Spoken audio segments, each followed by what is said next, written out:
SB here, and welcome to another card breakdown. Today we'll be looking at the Unmerciful Tormentor. The Unmerciful Tormentor is a Ruby PvP troop card from the Ardent faction with a bevy of 1 values: cost, Ruby threshold, attack, and defense. Whenever you have no cards in your hand, the Unmerciful Tormentor grows to an impressive 4 attack and defense. Not too shabby for a 1 cost. Both this card and the Savage Raider have a very sound place in Orc Rush decks. The Raider deals more early game damage, and the Unmerciful Tormentor provides far better mid to late game versatility, so it's worthwhile to make room in your deck for this 1-drop duo. Remember, the Tormentor's ability triggers at any time, so holding a burn spell in your hand would make this able to kill an opposing troop with up to a 6 defense. There will be lots of good tactical options to make this troop's name ring true in your opponent's mind. In constructed PvP, this will be a staple troop unless there is somehow a glut of additional 1-drop Ruby troops revealed with amazing abilities. In draft, your deck may not be efficient enough to actually get to an empty hand, or you may have troop removal you want to hold on to.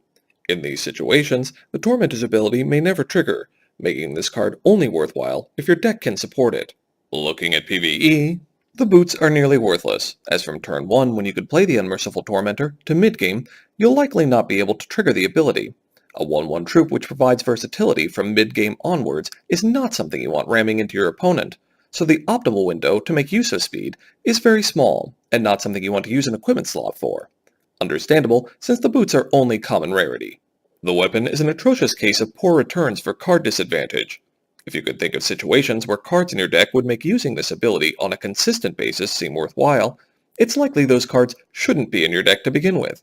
Sure, there are always cards that can be dead draws late game, but a trifling Rage 1 for 1 turn is not worth using your weapon slot for those rare occasions.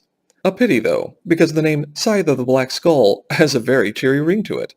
Thank you for watching. If you agree or disagree, I'd love to read your comments below, or on the Utopian Chaos forums. If you liked the video, please take the time to subscribe, and leave a comment on which card you would like in my next breakdown.